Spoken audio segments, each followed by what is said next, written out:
Hi, it's Ashley, and today we're going to get a high-end look on a budget using Dollar Tree supplies.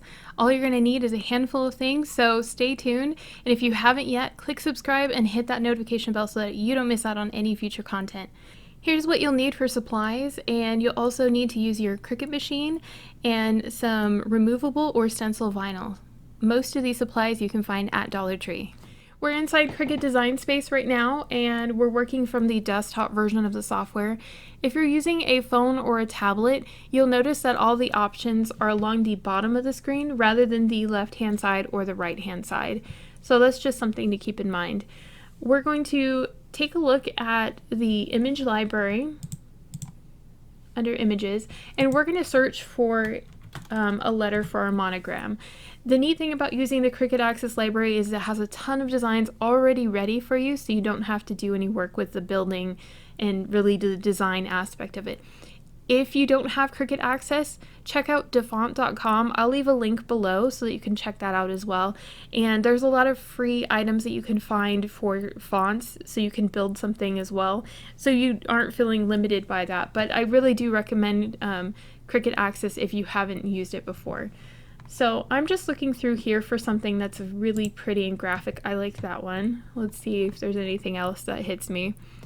But there's a ton of different options, so if you don't find something, you can build your own, using rectangles and squares and letters. So there's a ton of different ways you can do it. I'm really liking that one. So I think I'm going to just click Insert Images, and there's the design right there. If we were to print this out as a decal right now, what it would do is it would just show up with the black part cut out, and then we would just paint inside of that. So that is one option to do that. However, I really like the look of the cut pieces, and that's where I actually want to have the paint go. So I'm going to reverse this. And how do you reverse it? You take a shape, and I'm going to take the square here. And what I'm going to do is make a square slightly larger than my design. In fact, we can arrange this backwards so we can see the sizing of the square inside. So that looks pretty good there.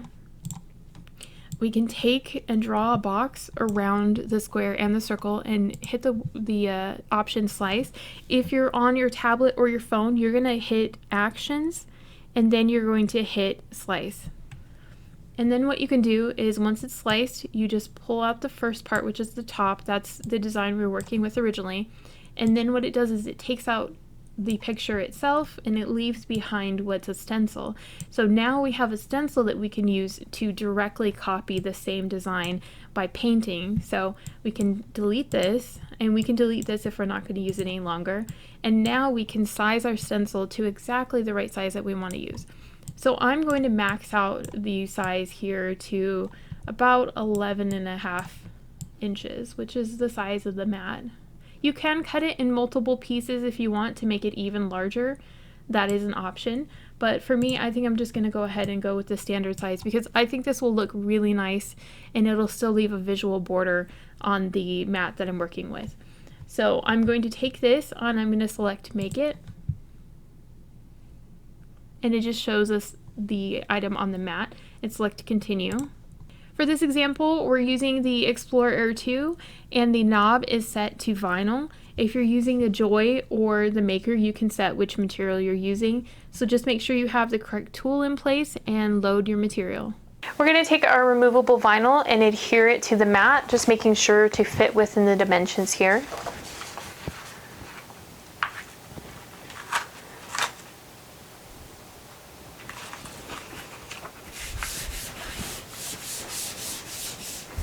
We're going to load it into the machine, just making sure it's in between these two areas here, and then press the arrow key.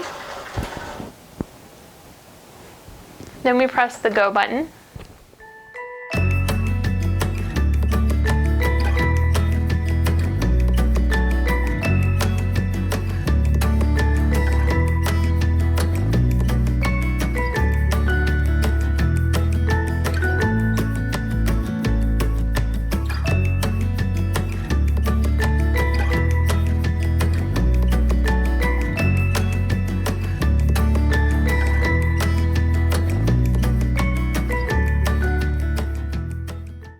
have our mat here, and we're going to place it upside down and then roll it away from our project.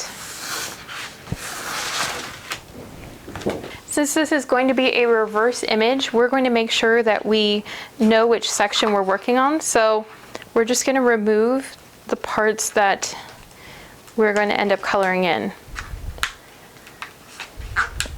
And it helps if you just work from one section through.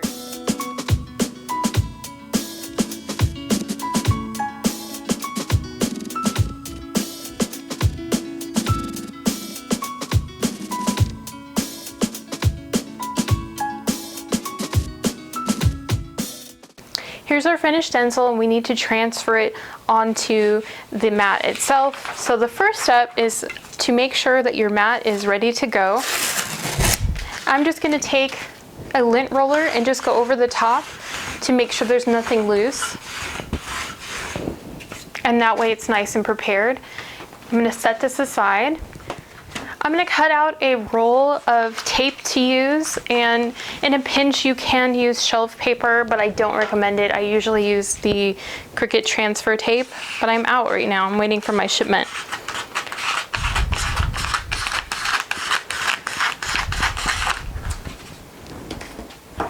So how do you apply tape or transfer tape? You center it in the middle, and you just slowly lay it down and roll it over to the sides. So there we go. And we want to make sure this is adhered really well to this. So I'm just going to take it from the center and push outwards, trying to get rid of any bubbles.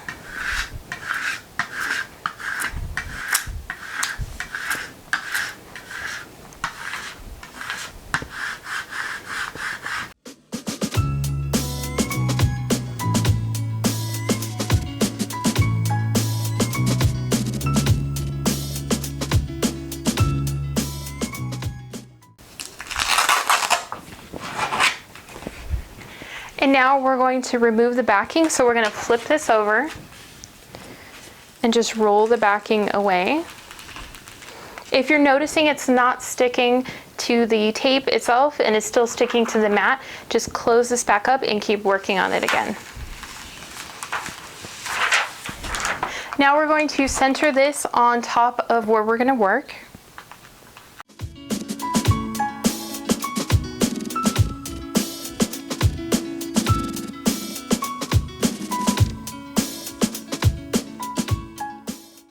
And we're going to try to adhere this well enough that we can remove it from the tape. We know that the vinyl will not stick on here permanently, but we're not expecting it to. We're just keeping this on here as a temporary guide for while we're painting.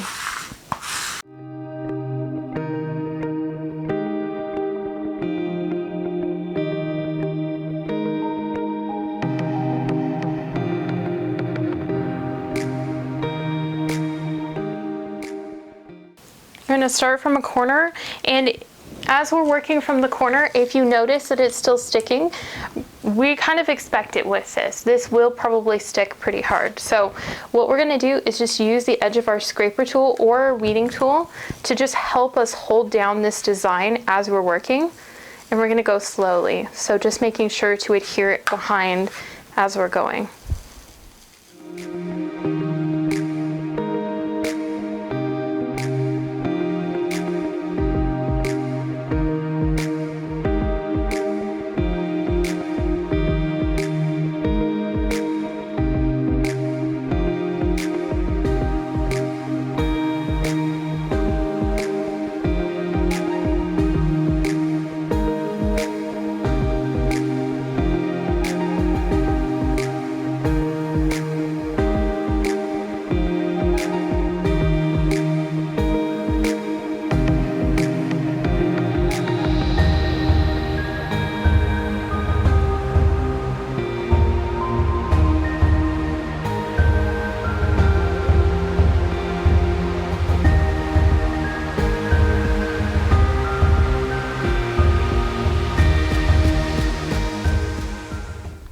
going through and adhering this down a little bit more with my scraper, just to make sure that we have as much contact with the rug as possible.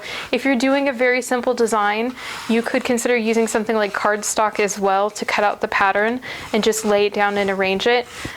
But it does help to have something like vinyl as a little barrier for the paint. And because of the method that we're using, we shouldn't have to worry too much about it getting underneath. For this project, I'm going to use some paint, and I'm using a navy color for this, and a Dollar Tree chip brush. If you do have access to a stencil brush, that would work better because it's made a little bit better for what we're doing. This is just what I had on hand. And then I'm also going to use a bag as the catch holder for my paint. So I'm going to go in and just add some paint over here so that I can dip my brush into it. And we don't want to have our brush too highly coated. The reason for this is we don't want it to seep underneath where we're working. So add some paint to your brush and then brush some of that off so that way it's not overtaking it. So all I'm going to do is go straight up and down, and I'm just going to pounce on these areas with it, taking care that we don't want it to be so heavy that it seeps through. So we're just going to lightly pounce over this.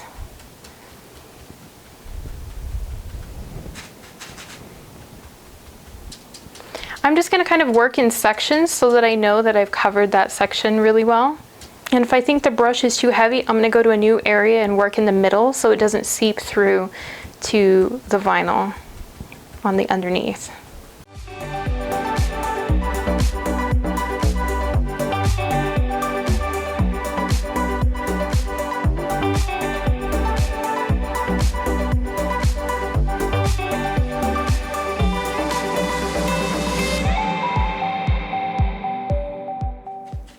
The most challenging part of this is just to make sure that you're not overloading your brush and that you do light coats. So as you go and you dip back into your paint, just pick a section that you haven't worked in to work in the middle so that you can offload some of that paint before you go back in and finish up the areas that are missing. So as you can see, there's some areas that are a little bit lighter that I can follow up with.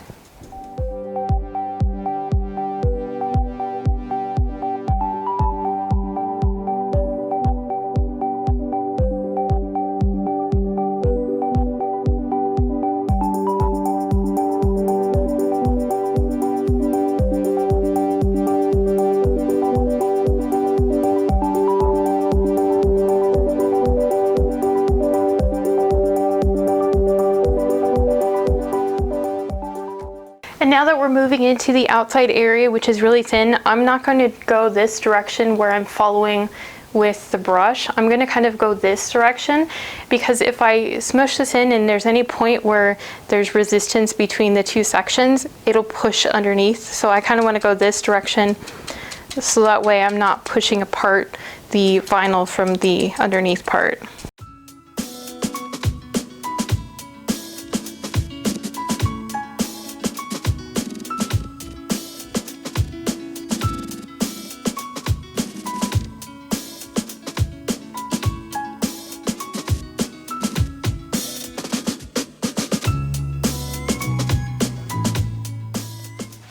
So I'm going to add a little border around the outside of this. I'm just going to take a very small Dollar Tree brush and just go around the outside edge here, just to add a little bit more. And honestly, the possibilities are endless. You can just play around and have as much fun as you want with it. Do multiple colors, do words. I'm just looking for something very classic. If you can see any spots that you missed that you really want to make sure are touched up, just take a fine detail brush and you can go back over those spots and then just make sure that they're covered too. Another great way that you can use a stencil is if you covered up the rest of the design on the outside, you could, instead of using this type of paint, you can use a fabric spray paint and just go through and spray paint it. When you're done with this, you'll want to make sure that it's sealed, so I would use something that will withstand outdoor use for the front. But there we go with the design. So how do we remove it? We just go to a corner and we slowly peel up. As you can see, it leaves the design.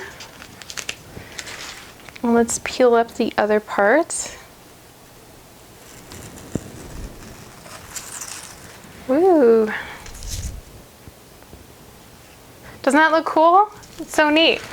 So you can really customize it however you like, but let's go take a look at the finished product.